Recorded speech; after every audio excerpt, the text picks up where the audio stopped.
ตัวอ้อเลยอันนี้สามอ้อเลย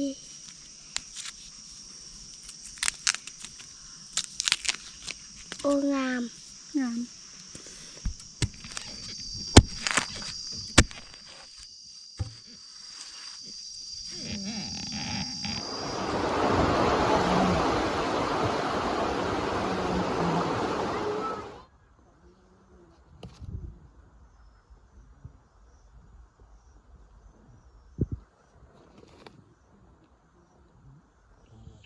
บรรยากาศยามแรงๆอยู่บ้านควนจันทร์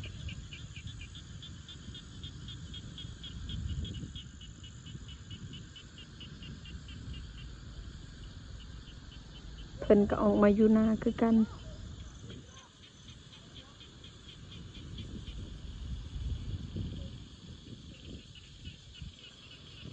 เข้าไปในก็มี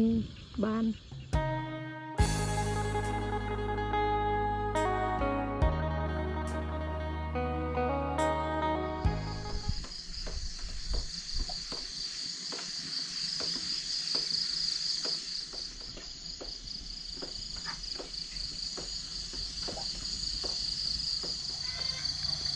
สบายดีสวัสดีพ่อแม่พี่น้องสบายดียามเช้าตอนเช้ามื้อนี้ก็ยังอยู่หน้าเฮากับบ่ทันได้เมื่อมื้อนี้บางเทื่อเอาเพิ่นก็มาจังหน่อยมาไถนาวันนี้ก็ลูกเพิ่นบ่สบายแล้วก็เพิ่นผูกแขนเฮาก็ไปผูกแขนอยู่เฮือนเพิ่นแต่ว่าน้องดักก็บ่ได้ถ่ายคลิปเพราะว่ารถไถเพถ้าเพิ่นมาแปลงกับบ่พันกับแป้งช่วยกันนะแล้วก็กระแจก็อยู่เฮือนเพิ่นแหละพอดีลูกเพิ่นก็บ่สบายแล้วก็เฮือนเพิ่นผูกแขนวันนี้เฮาก็ไปผูกแขนอยู่เฮือนเพิ่นแล้วก็บ่ได้ถ่ายเมื่อวานนี้แล้วก็มื้อนี้อีกตอนนี้ฝนก็เช้าตกแล้วเมื่อคืนนี้ก็ตกเบิดคืนเลยฮะก็เช้าตอนเช้านี่แหละฮะก็เช้าตกวานนี้ก็ตกฝนตกตลอดเครียดแล้วก็อึ้งบ่ผ่านเพิ่นได้คืนนี้เฮาก็ค้างไว้อยู่นี่แหละใส่ในกระสอบแบบนี้แล้วมันออกเขตปาดแล้วก็อึ้ง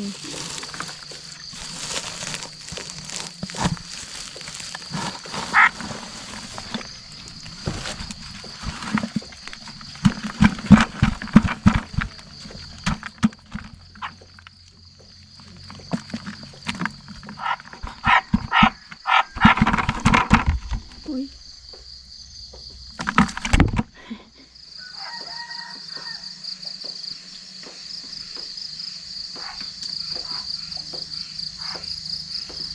ฝนตกห้ากระเซาตอนเช้านี่เพิ่นบ่ตกตลอดตกแต่กลางคืนห้ากระเซาตอนเช้า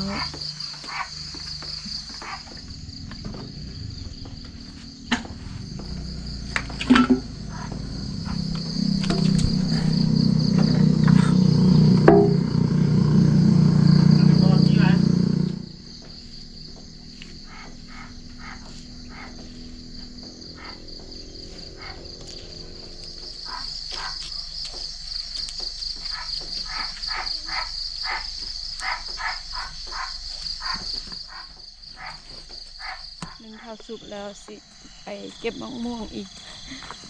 บ่ผ่านเพิ่นไปก่อนแล้วเพิ่นไปกับหมู่เพิ่นว่าสิให้หมู่เพิ่นน่ะดุดบอนกอหน่อไม้ให้และน้องดาก็สิไปเบิ่งมะม่วงไปเบิ่งกาเลยยามน้ำท่วมอีกเพราะว่าอันนี้ก็น้ำท่วมแต่ว่าเฮาก็ปล่อยออกแล้ว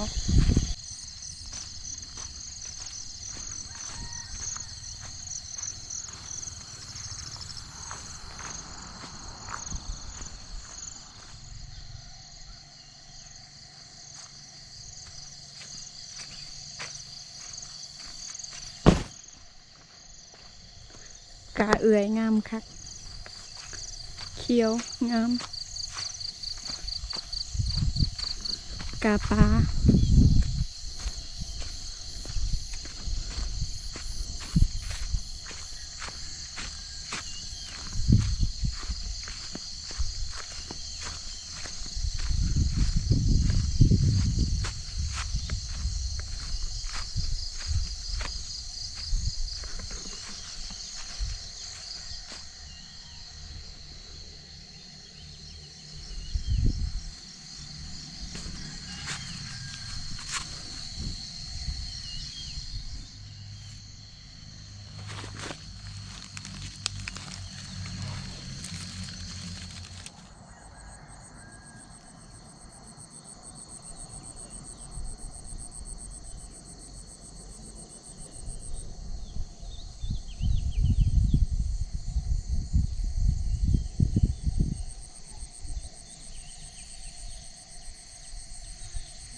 มีแต่เขียด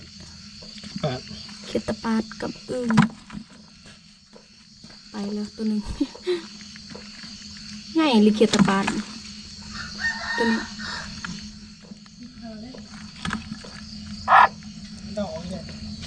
อาหารเช้ามื้อนี้เขาก็สิต้มอึ่ง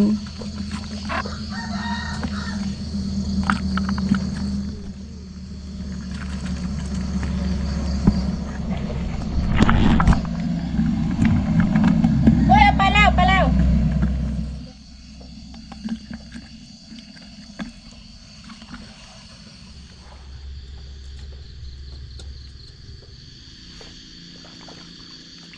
อาหารเช้ามื้อนี้น้องดาสิต้มอึ่ง3 โตวกับเขียดตะปาด1 โตวเบาพานเพิ่นไปเฮือนอ้าวแล้วแหละเราเดียวอยู่เฮือนอ้าวแล้วน้องดากะต้มทาเฮ็ดกินทา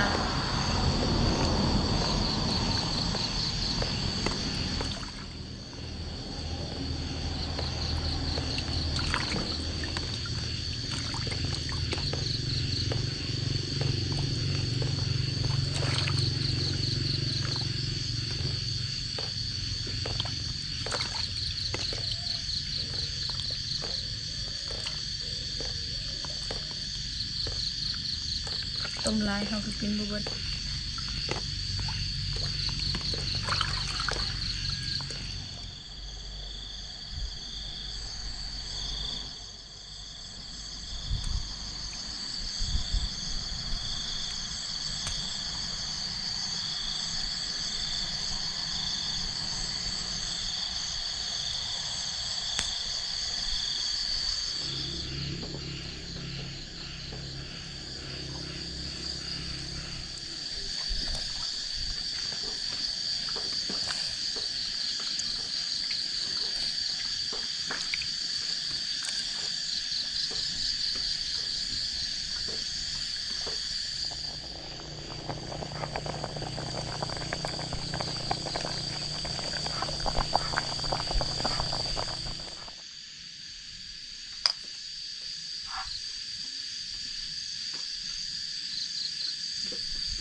เก็บตะปาดเปื่อยแล้ว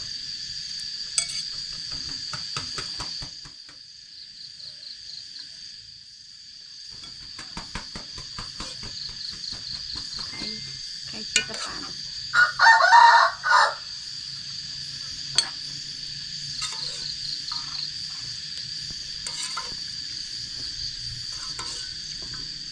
ต้มอึ่งสุกแล้วนำคุณบ่พานเพิ่นใส่ปลาแดกไข่เกียดตะปาดมาเด้อพี่น้องกินข้าวนำกันอาหารเช้าต้มอึ่ง3 โตวกับเกียดตะปาดตัวหนึ่ง กินข้าวด้วยกัน มาเด้อพี่น้องกินข้าวนำกัน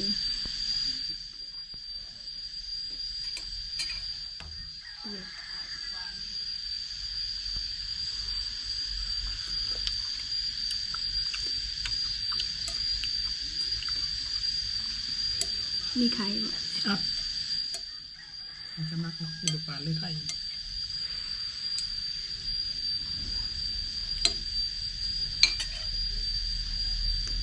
นี่มันก็ไข่นะ มีบ่ นี่ตัวนี้เนี่ย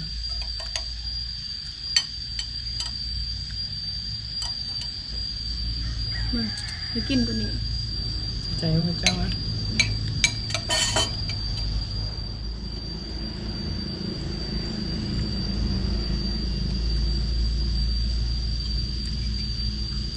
นี่บ่ใคร นี่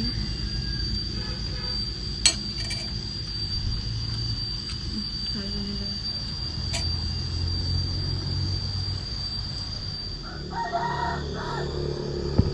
ไข่อึ่งเต็มท้องเลย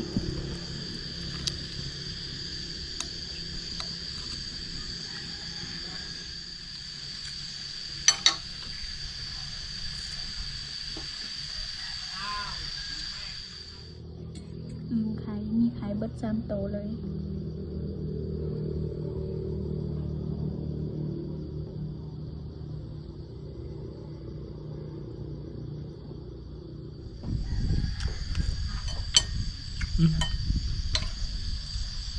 ไข่อื่น เราบอก วิน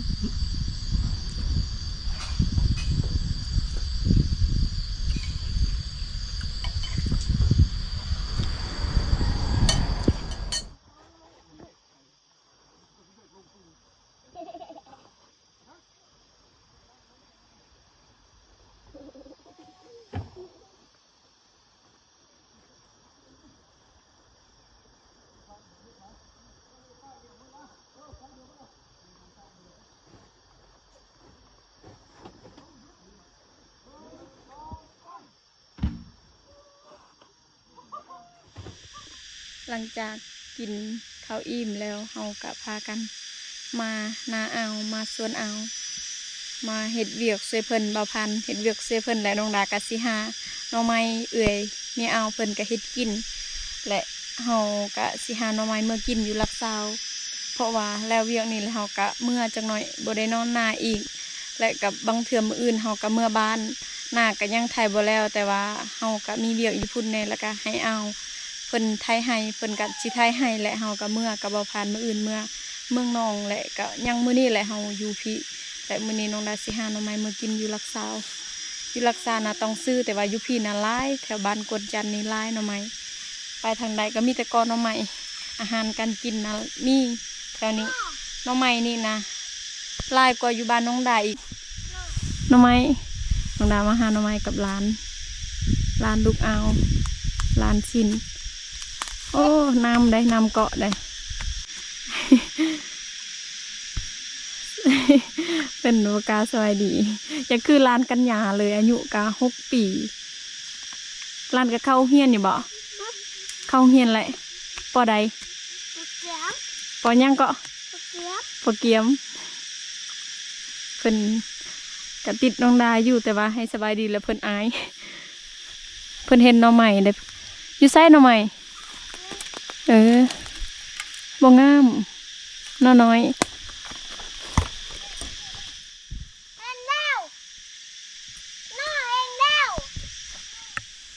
เพิ่นเห็นหน่อใหม่ เอาอ่ะบ่เอาเนาะหน่อเขียว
ช่องนอนเลยวันนี้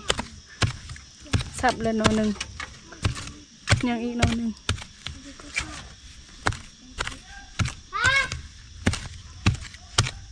ฝนตกบ่ฝนสิตก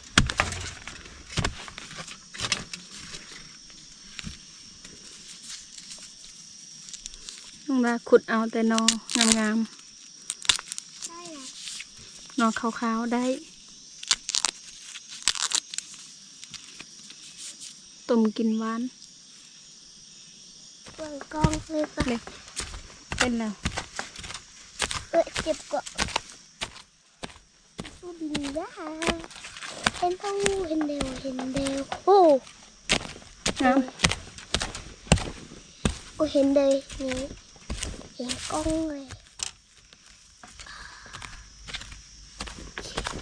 แล้วนี่ก็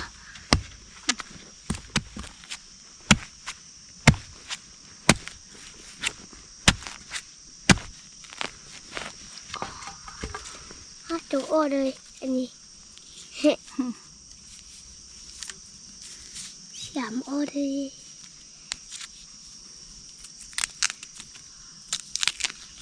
โอ้งาม งามเลยไปร้านเมื่อก่อนยานฝนตกเน่นทำไมส่องนอนเลย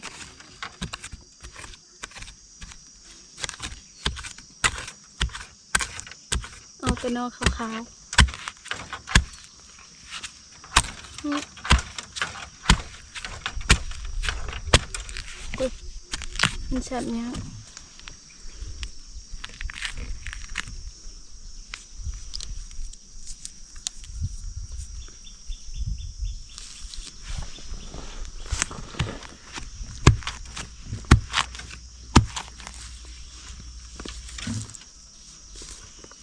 ไม่น้อย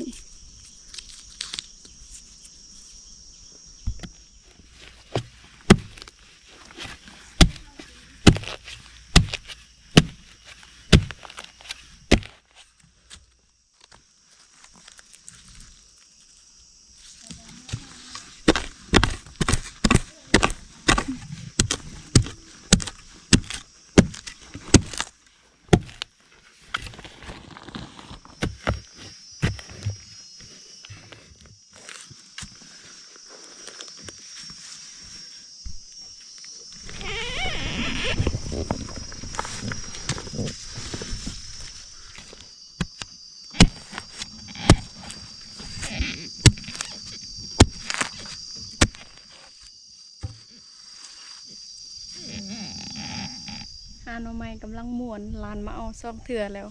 ให้เมื่อเที่ยงเมื่อกินข้าวน้องดากับว่าบ่อยากแต่ว่าเพิ่นว่าเมื่อกินข้าวเลยก็เมื่อจังน้อยน้องดามาหาอีกห้ามม่วนหาหน่อไม้ได้และม่วนคันว่าห้ามบ่ได้และเมื่อยน้องดาได้หาบ่ดนได้สำนี้แล้ว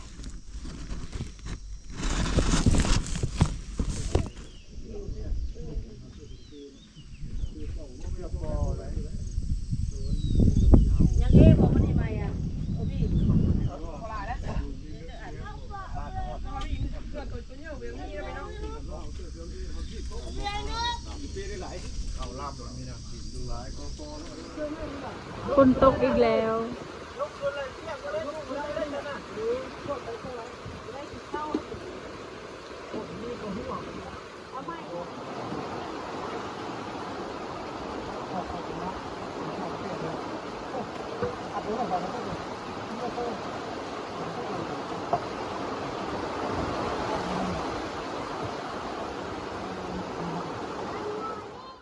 หน่อไม้น้องดาได้ตอนฝนบ่ทันได้ตกได้หลายอยู่แต่ว่าเฮาแกงแล้วก็ยังสิหนอบ่ทันแกงเวิดแกงบูเวิดแล้วน้องดาก็ไปหาอีกกินข้าวอิ่มแล้วก็ไปหาอีกแต่ว่าแบตดับแล้วก็บ่ได้ถ่าย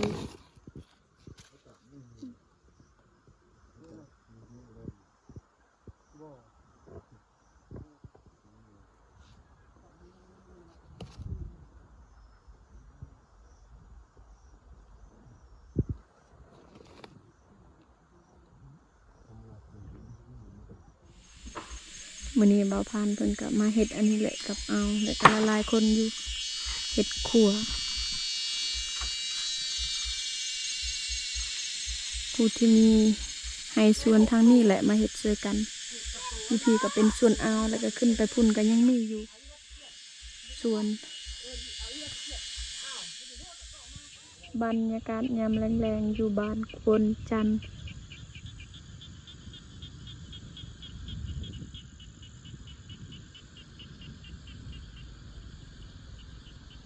เพิ่นก็ออกมาอยู่นาคือกัน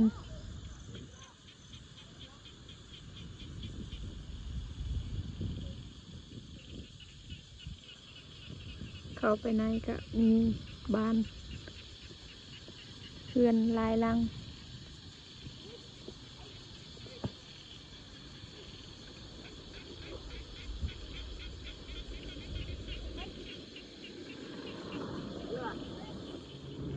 เลาะชมวิวมื้อนี้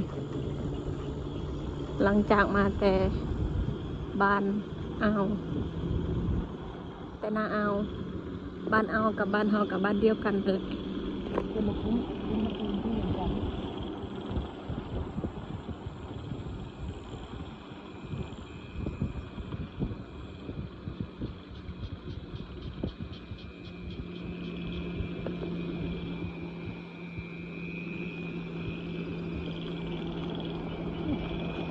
อ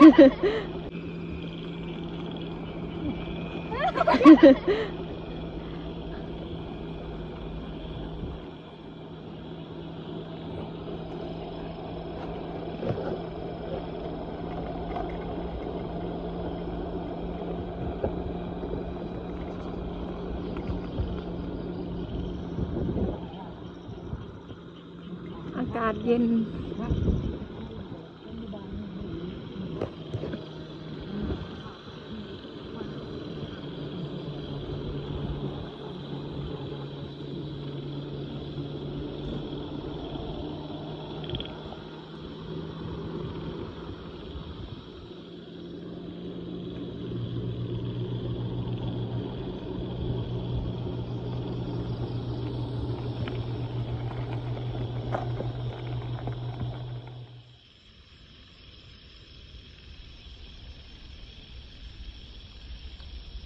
แต่เฮือนเฮามาพี่กะบ่ฮอดหลัก